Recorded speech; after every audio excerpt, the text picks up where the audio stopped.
నమస్తే, this is Aurya. Welcome to our channel. ఈ రోజు మనతో పాటు సీనియర్ జర్నలిస్ట్ దుర్గా వడ్లమాన్ గారు ఉన్నారు. వారితో మాట్లాడతాం. నమస్తే మ్యామ్. నమస్తే అండి. మ్యామ్, తెలంగాణ రాజకీయాలు రోజుకు ఒక మలుపు తిరుగుతూ ఉన్నాయి.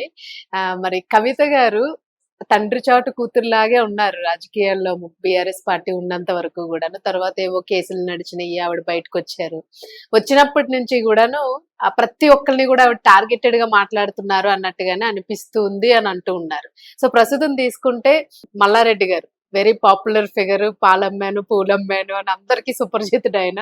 సో ఇప్పుడు ఆయన మీద 1000 ఎకరాల భూములు కబ్జా చేశారు అని చెప్పేసి మేడ్చల్ కి వెళ్ళినప్పుడు ఆవిడ మాట్లాడడం జరిగింది 10 ఏళ్ల క్రితం అని. మీరేమంటారు? అసలు దీన్ని ఎట్లా విశ్లేషిస్తారు? 10 ఏళ్ల క్రితం అంటే ఆవిడ ఎక్కడున్నారు? ఇప్పుడు కవిత ఏం చేస్తున్నారంటే తండ్రిని సపోర్ట్ చేస్తున్నట్టే ఉంది ఆవిడ, మీరు గమనిస్తే కనుక అయితే. కానీ ఇండైరెక్ట్ గా బీఆర్ఎస్ ని దెబ్బతీస్తుంది. మీరు అంతర్లీనంగా చూసుకోండి. కన్ఫ్యూజన్ వస్తుంది. నేను చెప్తా ఎందుకు ఆ పాయింట్. తర్వాత ఫస్ట్ కేటీఆర్ ని తిట్టింది, మీకు గుర్తుంటే. అవును. తర్వాత కేటీఆర్ ని మానేసి హరీష్ రావుని ఇంతవరకు తిడుతూ వస్తుంది. మొన్న కేటీఆర్ అరెస్ట్ అవుతాడేమో అన్నప్పుడు కూడా ఆవిడ స్టేట్మెంట్ ఇచ్చింది, అక్రమ అరెస్టులు నన్ను అలాగే చేశారంటూ. మళ్ళీ అప్పుడు సపోర్ట్ చేసింది. ఈ పాయింట్ ఎందుకన్నానో మీకు ఇప్పుడే చెప్తా, ఒక్క నిమిషం. ఏమైందంటే ఆవిడ నిన్న బస్తీనగర్ అదే అంబేద్కర్ బస్తీ వాసులతో మాట్లాడుతున్నప్పుడు బీఆర్ఎస్ ప్రభుత్వం ఉన్నప్పుడు డంప్ యార్డ్ సమస్య లేదని, బీఆర్ఎస్ ప్రభుత్వం ఉన్నప్పుడు డంప్ యార్డ్ సమస్య కొంత తీరిందని, కానీ కాంగ్రెస్ వచ్చాక మళ్ళీ ఆ సమస్య మరింత పెద్దదైందని కవిత అన్నారు. కొంత తీరింది, అది గుర్తుపెట్టుకోండి. జీవో నెంబర్ 58-59లో భాగంగా భూముల క్రమబద్ధీకరణ పేరుతో పేదలతో డబ్బులు కట్టించుకున్నా నేటికి రిజిస్ట్రేషన్లు జరగలేదని అందావిడ ఆక్షేపించింది. మాజీ మేయర్ మల్లారెడ్డి కుటుంబ సభ్యుల భూములకు మాత్రం ఎలా రిజిస్ట్రేషన్ అయింది అని చెప్పాలి అన్నారు. ఈ విషయంపై తాను సుప్రీంకోర్టు కూడా వెళ్తానని హెచ్చరించారు. లేబర్ మినిస్టర్ గా ఉన్న మల్లారెడ్డి మానవ హక్కుల గురించి ఆలోచించడం లేదని, డబుల్ బెడ్రూమ్ ఇండ్లలో ఉన్న వారి పరిస్థితి దుర్భరంగా ఉంది అన్నారు. గత 10 ఏళ్లలో ప్రజలకు ఒరిగిందేమీ లేదని, మల్లారెడ్డి కాలేజీలు యూనివర్సిటీలు మాత్రమే బాగుపడ్డాయని తెలంగాణ జాగృతి అధ్యక్షురాలు కవిత ఆరోపించారు. అసలు ఆవిడ చెప్పండి. గత 10 ఏళ్లలో అని అంది కదా. గత 10 ఏళ్ళు ఎవరున్నారు? 23 వరకు ఉన్నది బీఆర్ఎస్ కదా. సో మరి బీఆర్ఎస్ లో మీ నాన్నగారే ఉన్నారు కదా.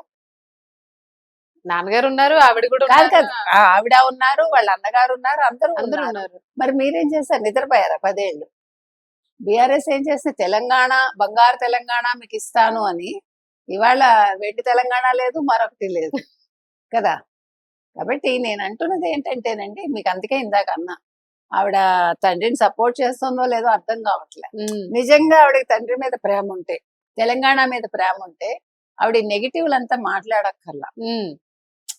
మీరు ఆ టైంలో చేసిన మంచి ఒక్కటైనా చూపించగలగాలి. అది చూపించట్లేదు ఆవిడ, మీరు గమనించుకోండి. అది నేను అన్నది. అవును, ఎందుకంటే పార్టీలో అన్నాళ్ళు తండ్రితో పాటు ప్రయాణించారు కాబట్టి మైనస్లు ఎక్కడున్నాయనేది ఆవిడకి తెలుస్తుంది.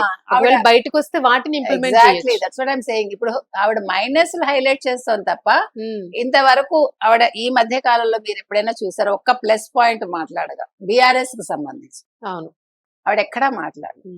బీజేపీలో విలీనం చేసేస్తారంటే కంగారు పడింది పార్టీని, అంతవరకే మాట్లాడింది ఆవిడ. అంటే నన్ను అరెస్ట్ చేసిన బీజేపీతో మీరు ఎలా పొత్తు పెట్టుకుంటారని. కానీ అరెస్ట్ చేసిన మీరు బయటకు వచ్చింది బీజేపీతో లోపాయకారి ఒప్పందం వల్లే కదా కవిత బయటకు వచ్చింది. అవును, అందుకే కదా వాళ్ళు ఏమంటారు, ఎన్నికల్లో ఓడిపోయారు. అసలు బీఆర్ఎస్ ఓటమికి ఒక రకంగా కవిత ఇష్యూనే రీజన్. మెయిన్ అంటే ఫస్ట్ అది దెబ్బ కొట్టింది, కాళేశ్వరం దెబ్బ కొట్టింది, ఫోన్ ట్యాపింగ్ ఇంకా దెబ్బ కొట్టింది. మొత్తం 3 ఇష్యూస్ తోటి వాళ్ళు కుదేలైపోయారు. లేకపోతే అరగెంట్ గా ఉండడం కూడా దెబ్బ కొట్టింది. ఇప్పుడు కేసీఆర్ అనే వ్యక్తి హంబుల్ గా ఉండాలి. నువ్వు దొరనని చూపించుకున్నావు. ఇప్పుడు ఏ దొర పాలనకి వ్యతిరేకంగా పోరాటం జరిగి తెలంగాణ సాయుధ పోరాటం వచ్చిందో మళ్ళా దాన్నే నేను చూపిస్తాను అంటే ప్రజలు ఎందుకు యాక్సెప్ట్ చేస్తారు? ఇప్పుడు మీరందరూ మాట్లాడుతున్నారు తెలంగాణ సాయుధ పోరాటం గురించి, కానీ అది ఎందుకు జరిగింది? ఏ రజాకారులు అయితే ఇదయ్యారో వాళ్ళని నెత్తిన పెట్టుకున్నాడు కదా. రజాకారులే కదా బతుకమ్మ ఆడించారు ఆడవాళ్ళని. ఎంత అన్యాయం అది. ఇప్పుడు ఏమంటారు, నిజాం 7 ఎవరైతే ఉన్నారో అతను మంచివాడే, కానీ అతని దగ్గర ఉండే వ్యక్తి మంచివాడు కాదు. ఉమ్. కాబట్టి ఇప్పుడు మీరు తప్పు చేసినది నా మీదకే వస్తుంది. ఉమ్. అది జరిగింది. ఇన్ని మంచులు కూడా ఒక్క దెబ్బతో పోతాయి. ఉమ్. ఆ రకంగా జరిగింది అక్కడ. కాబట్టి ఏది ఏమైనా కవిత అనే ఆవిడ ఇప్పుడు ఏదో నిప్పుని కొంగులో కట్టుకున్నట్టుగా ఉంది బీఆర్ఎస్ కి ఒక రకంగా. అవును, అంతే కదా. అంతే అనిపిస్తుంది. మరి నిప్పులు కట్టుకుని వెళ్తున్నారు. అటుపక్క పార్టీ కూడా పోయి ప్రజల దగ్గర పరువు పోయే మరి ఈవిడ ఇప్పుడు బయటకు అలాగని ఇప్పుడు వాళ్ళు సరిగా మాట్లాడడం కూడా చేయడం. ఇప్పుడు కేటీఆర్ ఉన్నారు, is not giving proper answers ఎక్కడా కూడా. అవును. అంటే పార్టీని ఎలివేట్ చేసుకునే విధానం ఎక్కడా కనిపించట్లా. మీకు అక్కడ జగన్ అలాగే ఉన్నాడు, ఇక్కడ కేటీఆర్ కావచ్చు, కేసీఆర్ కావచ్చు అలాగే ఉన్నారు. ఎగ్జాక్ట్లీ. ఇప్పుడు ఫామ్ హౌస్ లో ఆయన పడుకుంటున్నాడు, ఆయన ఎలంకాలో పడుకుంటున్నాడు. What is the difference? అంటే వీళ్ళు రాజకీయ నాయకులుగా పనికిరారు. ఒక కుటుంబం బాగుపడడం కోసం నాకు ఒక పదవి ఇవ్వలేదు అని ఒక కోపంతో బయటకు వచ్చాడు తప్ప ప్రజలకు ఏదో చెయ్యాలని ఆయన రాలేదు. అక్కడ జగన్మోహన్ రెడ్డి కూడా ముఖ్యమంత్రి అవ్వాలనుకుని వచ్చాడు తప్ప ప్రజలకు చేయాలని రాలేదు. సో ఆ ఇదిలో ఇద్దరిది ఆలోచన ధోరణి ఒకటే. అందుకని వాళ్ళ తెలంగాణ వచ్చిన ఇప్పుడు ఆ యాస్పిరేషన్ లేదు కదా. అవును. నువ్వు బీఆర్ఎస్ అని ఎప్పుడైతే మార్చేసావో నువ్వు తెలంగాణను ఒప్పుకోలేదని అర్థం కదా. కేసీఆర్ అక్కర్లేదు అనుకున్నట్టే అర్థం దానికి. అలా అనుకుని ఉంటే టీఆర్ఎస్ అనే ఉంచేవాడు ఆయన. అంటే అసలు మీరు నేల విడిచి సామె ఎందుకు చేశారు? మీరు అసలు తెలంగాణ కాదనుకుని సెంటర్కి ఎందుకు వెళ్దాం అనుకున్నారు? అవును. ఇప్పుడు మీకు అక్కడ గుర్తింపు ఏం లేదు కదా. బాబుకి ఏదో గుర్తింపు ఉంది కదా, నేను కూడా ఎగురుదామంటే చంద్రబాబు నాయుడుకి ఆ అవకాశం వచ్చినా ప్రధానమంత్రి పదవి వద్దనుకున్నాడు ఆయన. మిమ్మల్ని ఎవడు పిలిచి పీట వేయలేదు, మీరు వేసుకుందాం అనుకున్నారు, అభాస్ పాలయ్యారు. అందుకని ఎప్పుడు కూడా ఇంట గెలిచి రచ్చగలవాలండి. ఈయన ఇక్కడ ఇంట గెలవలేదు, రచ్చ గెలవలేదు. దానికి తగ్గట్టుగానే ఇప్పుడు కూతురు అలా తయారైంది.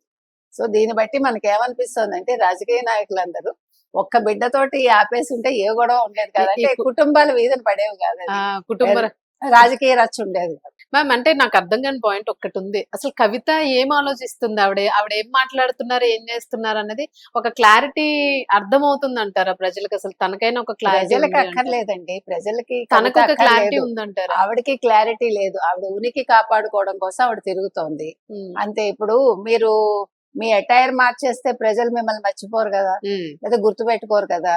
అప్పుడు కవిత ఎలా ఉందో ఇప్పుడు కవిత ఎలా ఉందో వాళ్ళకి అవసరంలా.